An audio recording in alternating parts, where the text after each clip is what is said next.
ஓம் முருகா போற்றி போற்றி. என் அன்பு குழந்தையை, இன்று இரவுக்குள் இதை கேள் தங்கமே. நாளையே பெரும் மகிழ்ச்சி ஒன்று உனக்காக காத்து கொண்டிருக்கிறது. எவ்வளவு பெரிய சோதனைகளாக இருந்தாலும் சரி, அது எத்தனை சோதனைகளாக இருந்தாலும் சரி, உன் முருகன் நான் பார்த்து கொள்வேன் என்று போராடி வா. மிகப்பெரிய திருப்புமுனை ஏற்படும் என்பதை மறந்து விடாதே. அதனால் தான் சொல்கிறேன், உறுதியாக சொல்கிறேன். உன் திருச்செந்தூர் முருகன் சொன்னால் நிச்சயமாக நடக்கும். நாளையே பெரும் மகிழ்ச்சி ஒன்று உனக்காக காத்து கொண்டிருக்கிறது.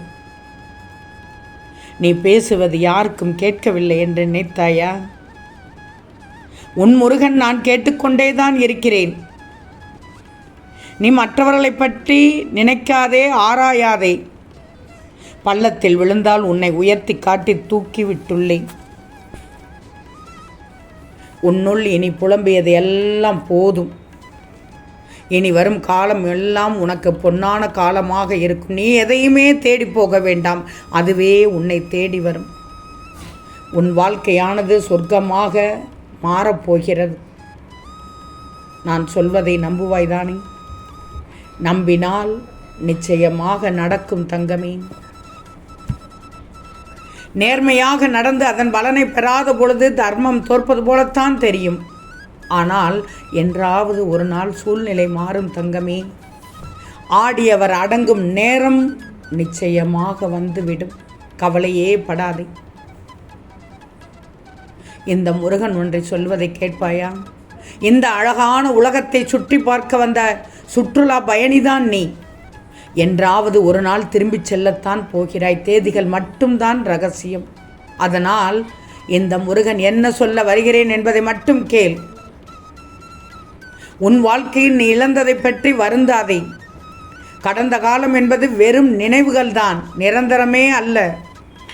வாடிய மலர்களுக்காக கண்ணீர் சிந்துவதை விட மலரும் அரும்புகளுக்கு தண்ணீர் விட்டுத்தான் பாரு. சிரிக்கின்ற கூட்டத்தோடு இல்லாமல் அழுகின்ற மனிதனின் கண்ணீரை துடைத்துப்பார். ஒரு மலரை, ஒரு பூவை நசுக்கி எரிந்த பிறகும் அது தரும் மாறாத மனம்தான் மன்னிப்பு. எங்கு வாழ்க்கை வாழும் மலர்களைப் போல் அனைவரும் இருந்துவிட்டால் வெற்றி நிச்சயம் தங்கமே காத்து கொண்டிருக்கிறது. இந்த முருகன் உன்னை யாருடைய முன்னிலையிலும் தாண்டி போக விட மாட்டேன். அது இன்று உன் மனதில் ஏற்பட்ட காயம் என்பது எனக்கு ஏற்பட்டதற்கு சமம் என்று தெரியாதா? நீ என்ன தவறு செய்தாலும் அது நாளை உன்னை வந்து சேரும். அது உனக்கு தெரியும் தானே? நீ என்ன நன்மை செய்தாயோ அது நாளை உன்னை வந்து அடையும். அதனால் தான் நல்லதே செய், நல்லதே நடக்கும் என்று சொல்கிறேன்.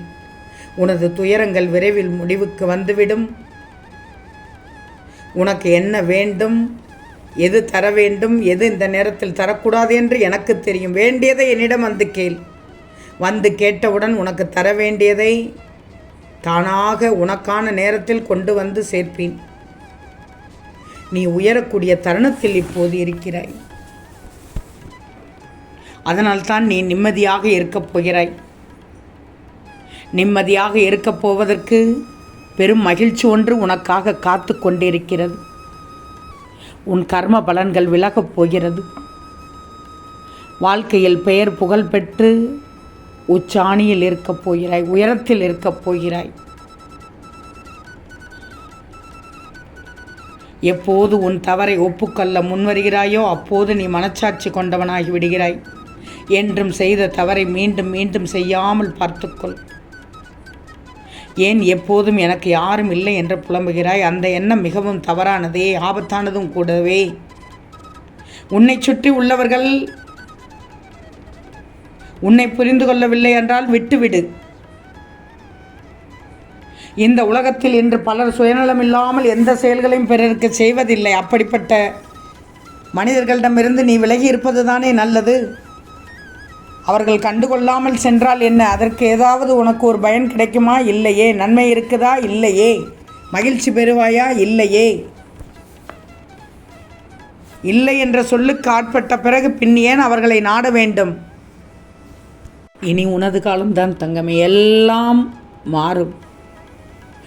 எப்படி சொல்கிறேன் என்றால், நீ மற்றவர்கள் உதவி நாடி வாழ்ந்திருந்த நாட்கள் தாண்டி நீ 4 பேருக்கு உதவி செய்ய முன்வரும் காலமாக மாறப்போகிறது. மகிழ்ச்சி தானே, பெரும் மகிழ்ச்சி தானே. இப்போது நீ இதை கேட்கிறாய், நான் அதை நாளை உனக்கு நடைமுறையாக காண்பிக்கப் போகிறேன். நீ முழு நம்பிக்கையோடு பிரார்த்தனை செய்ததன் பலன்தான் தங்கமே. செவ்வாய்க்கிழமை விரதம் இருந்தாய், என்னை நினைத்து கந்தசஷ்டி கவசம் படித்தாய், என்னை ஆண்டி கோலத்தில் வந்தபோது தரிசித்தாய், ராஜ அலங்காரத்தில் பார்த்து பிரமித்தாய். உன்னுடைய பிரார்த்தனையானது என் மீது எவ்வளவு நம்பிக்கை வைத்திருக்கிறது என்பதை காண்பித்து விட்டாய். அழுதது போதும் தங்கமே, பிரார்த்தனை செய்ததின் பலன்தான் தரப்போகிறேன். அழுதது போதும், கண்ணீரை தொடச்சிக்கோ. உன்னுடைய தன்னம்பிக்கை தான் இப்போது வெற்றியை தந்து கொண்டிருக்கிறது. உன் போராட்ட வாழ்க்கைக்கு முற்றுப்புள்ளி வைத்து விட்டேன். உன் முருகன் நான் உன்னோடு உனக்கு துணையாக இருக்கிறேன் என்பதை தெரிஞ்சுக்கோ. உதவி என்று யாரும் கேட்டால் உன்னால் முடிந்த உதவி செய்துகிறாய். பாராட்டுகிறேன் தங்கமே, பெருமிதப்படுகிறேன். நீ விரும்பிய வாழ்க்கையை உனக்கு கிடைக்கச் செய்வேன். உன் மனமானது எவ்வளவு பெரிது என்று மற்றவர்களுக்கு உணர்த்தச் செய்யப் போகிறேன். உனக்கானதை வாரி வாரி வழங்கப் போகிறேன். உன் எதிர்காலத்தை நல்லபடியாக இருக்க அனைத்தையும் எழுதி வைத்து விட்டேன். இனி உனக்கு அனைத்தும் வெற்றியைத்தான் தரப்போகிறது. இதில் எந்த ஒரு சந்தேகமும் வேண்டாம். எதை பற்றியும் கவலை இல்லாமல் இரு. எனது கண்கள் அனைத்தையும் பார்த்து கொண்டே தான் இருக்கிறேன். எனது கண்களானது உன்னைத்தான் கவனித்து கொண்டே இருக்கிறது. உன்னுடைய உண்மையான பக்தி என்னை மன நெகிழ வைத்து விட்டது, மகிழ வைத்து விட்டது. அதனால் தான் என் பிள்ளைக்கு பெரும் மகிழ்ச்சி ஒன்று காத்திருக்கிறது என்று சொன்னேன். என்னை மகிழ வைக்கும் பிள்ளைக்கு நான் ஒரு மகிழ்ச்சியை தரமாட்டேனா? பெரும் மகிழ்ச்சி, பெருத்த மகிழ்ச்சி. நீ மட்டுமல்லாமல் உன் குடும்பத்தோடு மகிழ்வோடு இருக்கப் போகிறாய். முழுமையான என் மீது வைத்துள்ள நம்பிக்கைக்கு நான் உனக்கு தரப்போகும் பரிசு இது பெருத்த மகிழ்ச்சி. நீ தேடி தேடி செல்ல வேண்டாம். உன்னை தேடி வரும் காலமாக மாறிவிட்டது. பார்த்து கொண்டே இரு. நிச்சயமாக உன்னை வாழ்க்கையில் உயர்த்தப் போகிறேன். நீ நடந்ததும் என் ஆலயத்திற்கு வந்து நன்றி சொல்ல வருவாய். நிச்சயமாக நன்றி சொல்ல வருவாய். அந்நேரம் வாய் வார்த்தையே வராது. உன் கண்ணீர் தான் அன்பை சிந்திக்கொண்டே இருக்கும். வா தங்கமே. ஓம் முருகா போற்றி போற்றி.